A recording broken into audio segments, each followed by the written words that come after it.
Hello friends, educational fact channel में आपका स्वागत है। हाजिर है आपके लिए एक नई video TGT arts commission preparation की इस सीरीज़ में एक नई वीडियो जो हम इस वीडियो में आपके लिए हिस्ट्री के 100 क्वेश्चन जो है वो आपके साथ डिस्कस करेंगे, जिसमें कि वैदिक साहित्य और बौद्ध धर्म, जैन धर्म, महाजनपद और हर्यक वंश से संबंधित जो है वो 100 क्वेश्चंस रहने वाले हैं। क्योंकि हमने इससे पहले आपके हड़प्पा सभ्यता से संबंधित क्वेश्चन किए हैं और वैदिक काल से संबंधित भी क्वेश्चन करते थे, वैदिक साहित्य से रिलेटेड रह गए थे, तो हमने इसमें ऐड कर दिया है। और बौद्ध धर्म, जैन धर्म, महाजनपद और जो आपके हर्यक वंश से रिलेटेड जो है वो इसमें क्वेश्चन जो है हम डिस्कस करने वाले हैं। तो सबसे पहले यहाँ पे वैदिक साहित्य से जो क्वेश्चन बन पाते हैं और जो हमारे कुछ बीच में छूट गए थे, उनको जो है वो पहले डिस्कस करते हैं। तो पहला क्वेश्चन है यहाँ पे, सबसे पुराना जो वेद है वो कौन सा है? ऋग्वेद, सामवेद, यजुर्वेद या फिर आपका अथर्ववेद? तो ये सभी को पता होगा, ऋग्वेद जो है वो आपका राइट आंसर हो जाएगा। ऑप्शन सी में आपको ऋग्वेद नजर आ रहा होगा। सत्यमेव जयते किस किस उपनिषद से लिया गया है? तो ऑप्शन यहाँ पे 4 दिए गए हैं, लेकिन ऑप्शन बी आपका मुंडकोपनिषद से लिया गया है, सत्यमेव जयते। नेक्स्ट है आपका, ऋग्वेद में कितने मंडल है? तो मंडल की हमने पहले भी वैसे बात की थी। ऋग्वेद में 10 मंडल है, ऑप्शन सी आपका राइट आंसर हो जाएगा। श्लोक की बात करें 1028 श्लोक है। मंत्रों की बात करें तो 10,600 जो है वो मंत्र है। तो ये सारी बातें आपको याद होनी चाहिए। गायत्री मंत्र ऋग्वेद के किस मंडल में है? तो गायत्री मंत्र आपका है तीसरे मंडल में। और जो आपके 4 जो आपके वर्ण है, 4 वर्ण का उल्लेख जो है वो किस में है? तो ये आपका 10वें मंडल में जो आपका पुरुष सूक्त है, उसमें जो है इसका वर्णन जो है वो किया गया है। अगला क्वेश्चन है, वैदिक काल में पुरंदर जो है वो किसे कहा जाता है? बहुत बार ये क्वेश्चन पहले भी पूछा गया है। तो पुरंदर जो है वो इंद्र को कहा जाता है। ऑप्शन बी आपका राइट आंसर हो जाएगा। उपनिषदों की जो संख्या है वो कितनी है, वो आपने यहाँ पे बतानी है। तो उपनिषदों की कुल संख्या पूछा है 108, यानी कि ऑप्शन बी आपका राइट आंसर इसमें हो जाएगा। 108 है कुल उपनिषद। कौन सा वेद गद्य और पद्य दोनों में लिखा गया है? तो गद्य और पद्य में सिर्फ एक ही है आपका, और वो आपका है यजुर्वेद। तो ऑप्शन सी आपका राइट आंसर हो जाएगा। फिर आपका अरण्यक का शाब्दिक अर्थ क्या है? तो ये मैंने पहले भी बताया था, वन से रिलेटेड होता है ये। तो ऑप्शन बी आपका राइट आंसर हो जाएगा। प्रसिद्ध दशरथ युद्ध जो है वो, 10 राजाओं का युद्ध का उल्लेख जो है वो किस वेद में है? तो ये आपका ऋग्वेद में है। नेक्स्ट है, वैदिक काल में सभा और समिति क्या है? तो ये आपकी वैदिक काल में जो सभा और समिति है, ये आपकी राजनीतिक संस्थाएं थी। ऑप्शन सी आपका राइट आंसर हो जाएगा। नेक्स्ट क्वेश्चन है, किस वैदिक देवता को नैतिक व्यवस्था का संरक्षक जो है वो माना जाता था? तो वैदिक काल में जो है वरुण को, ऑप्शन बी आपका राइट आंसर हो जाएगा, नैतिक व्यवस्था का संरक्षक जो है वो माना जाता था। किस वेद को भारतीय संगीत का जनक कहा जाता है? तो संगीत का जनक आपका सामवेद है। ऑप्शन सी आपका राइट आंसर हो जाएगा। वेदों के बाद लिखे गए ग्रंथ जो कर्म कांडों की व्याख्या करते हैं, क्या कहलाते हैं? वो ब्राह्मण कहलाते हैं। ऑप्शन सी आपका राइट आंसर हो जाएगा। आयुर्वेद किस वेद का उपवेद है? तो आयुर्वेद जो है ये आपका है ऋग्वेद का। ऋग्वेद का उपवेद आयुर्वेद है। यजुर्वेद का धनुर्वेद है। सामवेद का गंधर्व वेद है। और अथर्ववेद का जो है वो शिल्प वेद है। इसको आप थोड़ा सा, इसका फ्रंट फ्रंट अक्षर अगर याद रखेंगे तो आपको याद रह जाएगा कि जैसे अर्थ शिल्प, तो अर्थवेद का जो है वो शिल्प वेद हो जाएगा। सामवेद का गंधर्व वेद हो जाएगा। यजुर्वेद का धनुर्वेद हो जाएगा। इस तरह से आप इसे याद रख सकते हैं। उत्तर वैदिक काल में वर्ण व्यवस्था का आधार क्या हो गया था? तो उत्तर वैदिक काल की यहाँ पे बात की जा रही है। तो उत्तर वैदिक काल में ये जो है वो जन्म हो गया था। पहले जो है जो कर्म के आधार पे होता था, अब वो जन्म के आधार पे हो गया था। फिर आपका वेदांगों की जो है वो संख्या यहाँ पे पूछी गई है। तो वेदांग आपके 6, ऑप्शन सी आपका इसमें राइट आंसर हो जाएगा। और इन 6 वेदांगों की अगर मैं बात करूँ तो पहला आपका शिक्षा था, दूसरा कल्प, तीसरा व्याकरण है, चौथा निरुक्त है, पांचवा छंद है और छठा जो है आपका ज्योतिष है। तो ये आपने 6 याद रखने हैं। कई बार जो है वो इनका क्रम क्रम तो नहीं, मतलब ये ऐसा पूछा जा सकता है कि इसमें से जो है वो कौन सा वेदांग नहीं है। फिर है आपका अगला क्वेश्चन, गोत्र नामक संस्था का उदय किस काल में हुआ था? तो गोत्र नामक संस्था का जो उदय है वो आपका उत्तर वैदिक काल में हुआ था। वैदिक काल में विनिमय का माध्यम क्या था? तो वैदिक काल की यहाँ पे बात की जा रही है, तो इसमें से जो है वो गाय हो जाएगा। ऑप्शन बी आपका राइट आंसर है। नेक्स्ट क्वेश्चन है, उपनिषदों का जो मुख्य विषय क्या है? तो उपनिषदों का मुख्य विषय यहाँ पे आपका ऑप्शन बी दर्शन हो जाएगा।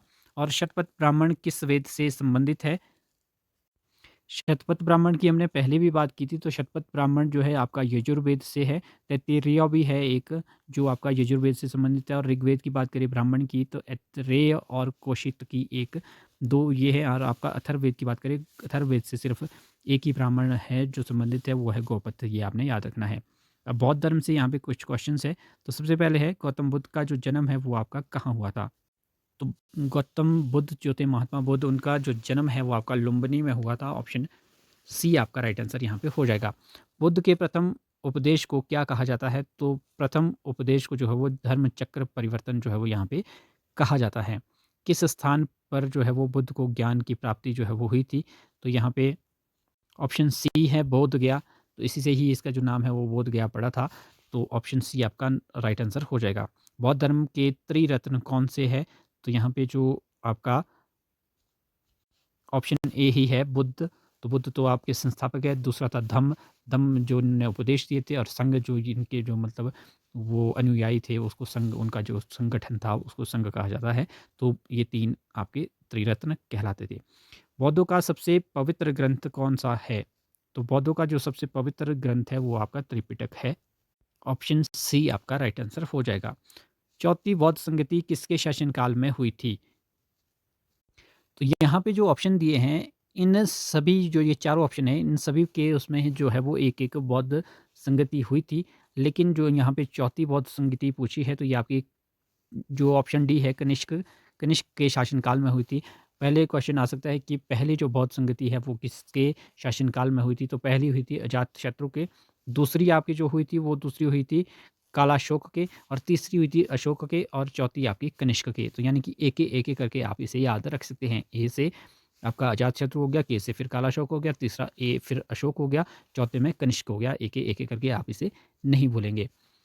फिर नेक्स्ट है आपका, बौद्ध धर्म में महापरिनिर्वाण का तात्पर्य क्या है? तो महापरिनिर्वाण का तात्पर्य आपको पता होगा। परिनिर्माण का मतलब है मृत्यु से है। तो यहाँ पे ऑप्शन डी आपका राइट आंसर हो जाएगा। अष्टांगिक मार्ग, 8 गुना मार्ग की अवधारणा का स्रोत जो है वो क्या है? Option A धम्मचक्कपवतन Sutta. Option A आपका इसमें राइट आंसर हो जाएगा। नेक्स्ट है, गौतम बुद्ध की माता किस वंश से थी? तो ऑप्शन सी यहाँ पे कोलिया है, लेकिन बुक्स में आपको कौशल राजवंश की राजकुमारी भी जो है वो लिखा हुआ मिल सकता है। नेक्स्ट है, बौद्ध धर्म के किस संप्रदाय ने मूर्ति पूजा को अपनाया? तो जो महायान वाले थे, ऑप्शन बी, वो जो है वो मूर्ति पूजा को अपनाया उन्होंने। तो ऑप्शन बी आपका राइट आंसर हो जाएगा। यहाँ पे नेक्स्ट क्वेश्चन है, प्रथम बौद्ध संगीति कहाँ आयोजित की गई थी? तो इस तरह के जो क्वेश्चन है वो भी आ जाते हैं। तो यहाँ पे अगर प्रथम बौद्ध संगति की बात करें, तो ये पहली हुई थी आपकी राजगृह में, दूसरी आपकी वैशाली में हुई थी, तीसरी हुई थी पाटलिपुत्र में, और चौथी जो है आपकी जो हुई थी कुंडल वन में हुई थी। तो ये आपका इस तरह से आपको इसको याद रखना है। नेक्स्ट है आपका, जातक कथाएं किससे संबंधित है? जातक कथाएं आपकी बुद्ध के पूर्व जन्म से जो है वो संबंधित है। बुद्ध ने सर्वाधिक उपदेश जो है वो कहाँ दिए थे? तो ऑप्शन ए जो है श्रावस्ती में जो है वो बुद्ध ने सबसे ज़्यादा उपदेश दिए थे। शून्यवाद के प्रतिपादक कौन थे? तो नागार्जुन को जो है वो शून्यवाद का प्रतिपादक कहा जाता है। बुद्ध के गृह त्याग का प्रतीक क्या है? तो बुद्ध के गृह त्याग का जो प्रतीक है वो घोड़ा कहा जाता है, और उनके घोड़े का नाम जो है वो आपने कमेंट करना है। और जो उनका सारथी था उसका नाम चना था। बौद्ध भिक्षुणियों के संघ के लिए संघ में प्रवेश की अनुमति किसने दी थी? ये आपको बताना है। तो ये अनुमति आपकी ऑप्शन डी बुद्ध ने ही दी थी। दूसरी बौद्ध संगति किसके शासनकाल में हुई थी? मैंने आपको ये पहले ही सभी बता दिया है। तो दूसरा आपका मैंने बताया था ए के, तो दूसरा के जो आपका था वो था कालाशोक, यानी कि ऑप्शन बी आपका राइट आंसर हो जाएगा। नेक्स्ट आपका, त्रिपिटक किस भाषा में लिखे गए हैं? तो त्रिपिटक जो है वो पाली, ऑप्शन सी आपका राइट आंसर है, पाली भाषा में लिखे गए हैं। बौद्ध दर्शन में त्रिरत्न किसका प्रतिनिधित्व नहीं करता है? ये आपको बताना है। तो त्रिरत्न में आपके बुद्ध, धम्म और संघ तो आते हैं, लेकिन अहिंसा नहीं आता। ऑप्शन डी आपका राइट आंसर हो जाएगा। नालंदा विश्वविद्यालय किस धर्म की शिक्षा का प्रमुख केंद्र था? ऑप्शन बी आपका राइट आंसर हो जाएगा। नेक्स्ट जैन धर्म से रिलेटेड 20 क्वेश्चंस आपको देखने को मिलेंगे। जैन धर्म के 24वें व अंतिम तीर्थंकर जो है वो कौन थे? तो ये आपके महावीर थे, जिन्हें की वास्तविक संस्थापक भी जो है वो जैन धर्म का कहा जाता है। ऑप्शन सी आपका राइट आंसर हो जाएगा। महावीर स्वामी का जन्म कहाँ हुआ था? तो ये आपने बताना है। ऑप्शन बी यानी कि कुंडग्राम वैशाली में जो है वो महावीर स्वामी का जन्म हुआ था। इनके पिता का नाम क्या था वो आपने कमेंट करना है, और जो बुद्ध के बचपन का नाम है वो क्या था वो भी आपने कमेंट करना है। जैन धर्म के 5 महाव्रतों में महावीर स्वामी ने कौन सा व्रत जोड़ा? तो ये ब्रह्मचर्य जो है वो इसमें इन्होंने जोड़ा था। ऑप्शन डी आपका राइट आंसर हो जाएगा। नेक्स्ट क्वेश्चन है, जैन साहित्य को सामूहिक रूप से किस नाम से जाना जाता है? तो ऑप्शन सी यानी कि आगम से। फिर आपका स्यादवाद किस धर्म का सिद्धांत है? ऑप्शन बी आपका जैन धर्म का, ऑप्शन बी राइट आंसर हो जाएगा। प्रथम जैन संगति कहाँ आयोजित हुई थी? तो जो प्रथम जैन संगति थी आपकी वो आपकी हुई थी पाटलिपुत्र में, और अगर दूसरी की बात करें तो दूसरी हुई थी आपकी 512 ईस्वी में हुई थी, ये वल्लभी में हुई थी। तो ये दोनों चीज़ें आपने याद रखनी है। नेक्स्ट आपका जैन धर्म का विभाजन श्वेतांबर और दिगंबर में किस संगति के बाद हुआ था? तो ये पहले ही जो बौद्ध संगति जैन संगति थी सॉरी, तो उसमें हो गया था, तो यानी कि ऑप्शन ए आपका राइट आंसर हो जाएगा। महावीर स्वामी के बचपन का नाम क्या था? तो ये बचपन का नाम इनका जो ऑप्शन बी है वर्धमान था। ऑप्शन बी आपका राइट आंसर हो जाएगा। जैन धर्म में अनेकांतवाद का क्या अर्थ है? ऑप्शन डी ज्ञान की सापेक्षता जो है वो, ऑप्शन डी इसका राइट आंसर हो जाएगा। जैन धर्म के प्रथम तीर्थंकर जो है वो कौन थे? तो ऋषभनाथ जो है वो, ऑप्शन बी आपका राइट आंसर हो जाएगा। नेक्स्ट क्वेश्चन है, जैन धर्म के त्रिरत्न जो है वो कौन थे? तो जैन धर्म की बात करें तो सामयिक दर्शन, सामयिक ज्ञान, सामयिक आचरण, यानी कि ऑप्शन बी वाला जो है इसमें राइट आंसर हो जाएगा। नेक्स्ट क्वेश्चन है, महावीर ने किस नदी के तट पर ज्ञान प्राप्त किया? तो ऋजु पालिका, ऑप्शन बी आपका राइट आंसर जो है वो इसमें हो जाएगा। कल्प सूत्र की रचना किसने की थी? तो ये भद्रबाहु ने की थी। नेक्स्ट है, दिगंबर संप्रदाय के भिक्षु क्या पहनते थे? तो जो दिगंबर वाले थे वो कुछ भी नहीं पहनते थे, कोई वस्त्र नहीं। ऑप्शन सी आपका राइट आंसर जो है वो हो जाएगा। फिर आपका महावीर की मृत्यु कहाँ हुई थी? तो ये पावापुरी में। ऑप्शन बी आपका राइट आंसर जो है वो हो जाएगा। अनुव्रत सिद्धांत किससे संबंधित है? तो ये आपका जैन धर्म से ही संबंधित है। जैन धर्म में कैवल्य का क्या अर्थ है? तो ज्ञान की प्राप्ति को जो है वो कैवल्य जो है वो कहा जाता था। जैन तीर्थंकर पार्श्वनाथ का प्रतीक चिन्ह क्या था? तो इनका जो प्रतीक चिन्ह था सांप था, और ये 23वें तीर्थंकर थे, ये भी आपको पता होना चाहिए। फिर आपका जैन धर्म के अनुसार संलेखना क्या है? तो इसका ऑप्शन सी उपवास द्वारा प्राण त्याग जो है वो संलेखना जो है वो है।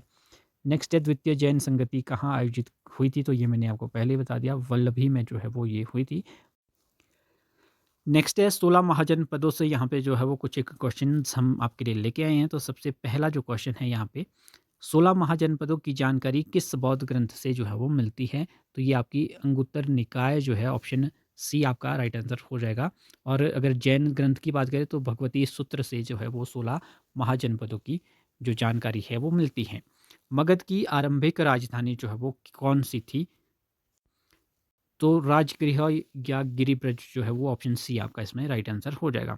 16 महाजनपदों में से कौन सा दक्षिण भारत में गोदावरी नदी के तट पर स्थित था? तो दक्षिण में आपका एक ही पड़ता है, ये आपका अश्मक जो है वो, अस्सक भी से इसमें लिखा गया है। ऑप्शन बी वाला जो है आपका राइट आंसर हो जाएगा। नेक्स्ट क्वेश्चन है, महाजनपद वज्जी की राजधानी कहाँ थी? तो वज्जी की जो राजधानी है वो वैशाली थी आपकी। नेक्स्ट क्वेश्चन है, कौशल की जो राजधानी है वो यहाँ पे आपसे पूछी गई है, और कौशल की आपकी श्रावस्ती या अयोध्या जिसे कहा जाता है, ये आपकी इसकी राजधानी थी। यहाँ पे राजधानियाँ पूछी गई है। वाराणसी की राजधानी आपसे पूछी गई है। तो वाराणसी की राजधानी जो है, सॉरी वाराणसी की नहीं, मतलब उल्टा क्वेश्चन पूछा गया कि वाराणसी जो है वो किसकी राजधानी थी? तो ये काशी की जो है वो वाराणसी थी। और भी मैं आपको बताऊं कि अंग था एक, तो अंग की आपकी चंपा थी। चलो देखते हैं पहले इसमें से कौन कौन सा आ जाता है। उज्जैन जो है वो किस महाजनपद की राजधानी थी?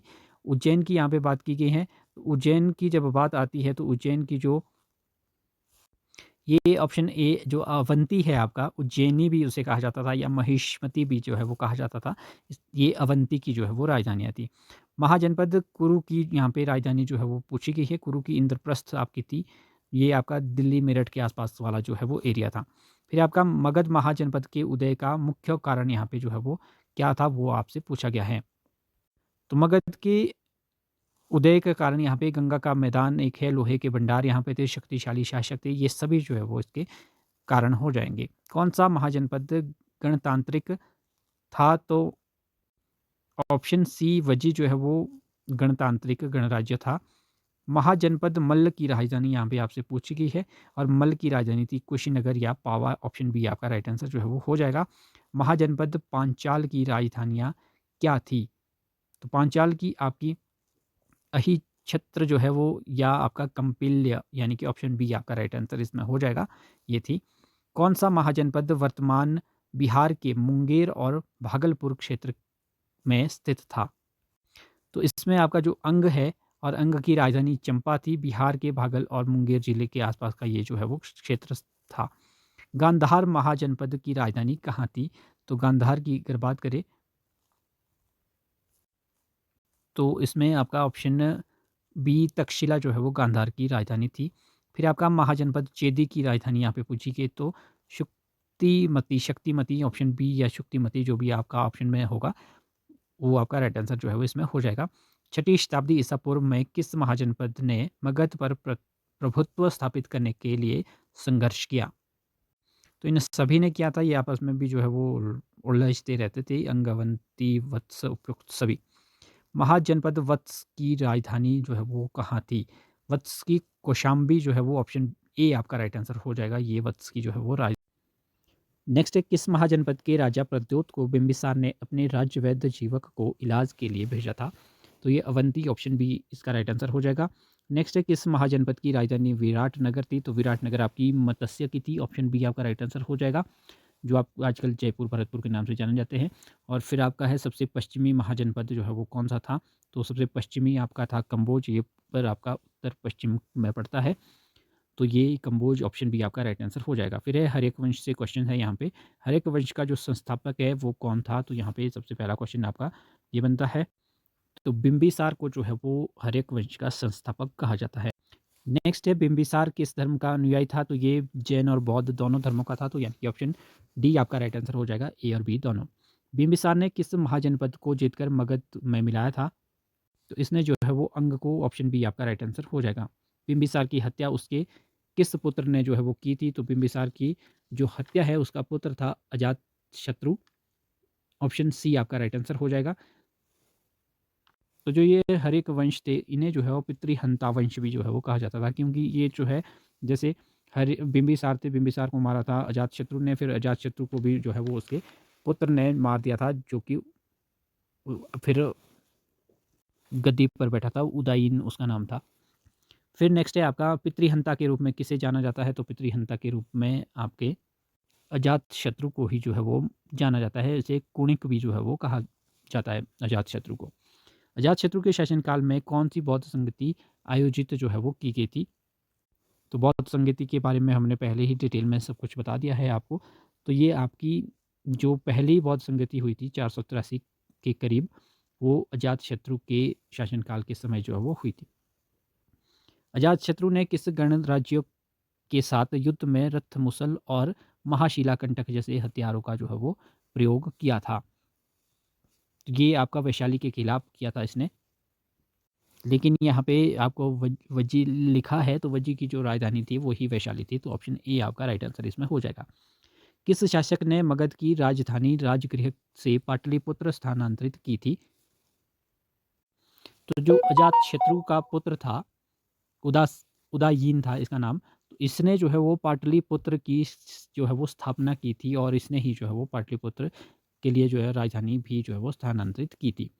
उदयीन जो है वो किस धर्म का कट्टर अनुयायी था? तो ये जो है वो जैन धर्म का कट्टर अनुयायी था। हर्यक वंश का अंतिम शासक जो है वो कौन था? तो नागदशक जो है वो हर्यक वंश का अंतिम शासक था, लेकिन कई बार ये भी पूछा जाता है कि अंतिम महान शासक कौन था? तो महान उदयनी था, लेकिन जब सिंपल जो है वो हर्यक वंश का अंतिम शासक आए तो यहाँ पे नागदशक, यानी कि ऑप्शन डी आपका राइट आंसर जो है वो हो जाएगा। मगध का वास्तविक संस्थापक जो है वो किसे माना जाता है? तो बिंबिसार को जो है वो वास्तविक संस्थापक माना जाता है मगध का। ऑप्शन सी आपका राइट आंसर होगा। बिंबिसार ने अपनी शक्ति का विस्तार किस नीति से किया? तो इसने वैसे ज़्यादा युद्ध नहीं किए, लेकिन फिर भी युद्ध किए। विवाह संबंध और मैत्री संबंध जो है वो इसमें ये उपयुक्त सभी। ऑप्शन डी आपका राइट आंसर हो जाएगा। बिंबिसार ने किस राज्यवैद्य को गौतम बुद्ध की सेवा के लिए भेजा था? तो इससे रिलेटेड हम अभी भी पढ़ चुके हैं, तो जीवक ऑप्शन सी आपका राइट आंसर हो जाएगा। किस शासक को कुणिक, मैंने अभी भी कहा था, शत्रु का नाश करने वाला भी कहा जाता है, तो ये आपका अजात शत्रु को जो है वो, अजात शत्रु का भी अर्थ यही होता है, शत्रु का नाश करने वाला। फिर ये पाटलिपुत्र नगर का निर्माण किस नदी के संगम पर हुआ था? तो ये गंगा और सोन नदी के संगम पे जो है, यानी कि ऑप्शन बी आपका राइट आंसर हो जाएगा। गंगा और सोन नदी के संगम पे जो है वो पाटलिपुत्र नगर का निर्माण हुआ था। हर्यक वंश के बाद मगध पर किस वंश का शासन जो है वो स्थापित हुआ था? तो हर्यक वंश के बाद जो है वो शिशुनाग वंश का जो है यहाँ पे वंश स्थापना हुई थी, और इसकी जो स्थापना है वो शिशुनाग ने ही जो है वो की थी। फिर है आपका अजातशत्रु ने किस कौशल नरेश की पुत्री से विवाह किया था? तो किस कौशल नरेश की पुत्री से? तो ये आपकी वजीरा थी। ऑप्शन सी आपका जो है इसमें राइट आंसर जो है वो हो जाएगा। किस शासक को जैन धर्म के ग्रंथों में शैक्षणिक कहा गया है? तो बिंबिसार को ही जो है वो शैक्षणिक जो है वो कहा गया है जैन धर्म में। किस शासक की पत्नी चेटक की पुत्री थी जो वैशाली के लिच्छवी प्रमुख थे? तो ये बिंबिसार की ही थी। ऑप्शन ए आपका राइट आंसर हो जाएगा। मगध साम्राज्य की प्रारंभिक राजधानी राजगृह को चारों ओर से किस प्रकार सुरक्षित किया गया था? तो ये ऑप्शन सी जो 5 पहाड़ियाँ हैं, उसे जो है वो सुरक्षित किया गया था। ऑप्शन सी आपका इसमें राइट आंसर हो जाएगा। तो ये हमने 100 क्वेश्चन जो है वो आपके डिस्कस किए। काफ़ी इंपॉर्टेंट थे कि आपके आगे हम जो है वो इसके बाद सिकंदर के आक्रमण से रिलेटेड क्वेश्चंस होंगे, और भी जो है वो आगे इसमें हम पढ़ेंगे मौर्य वंश के बारे में, तो उससे रिलेटेड जो है वो आगामी वीडियो में जो है वो आपके साथ क्वेश्चन जो है वो डिस्कस करेंगे। तो फिलहाल अभी के लिए इतना ही। बाकी अगर आपको वीडियो अच्छी लगे तो वीडियो को लाइक कीजिए, चैनल को सब्सक्राइब करें। मिलते हैं अगली वीडियो के साथ, तब तक के लिए बाय बाय।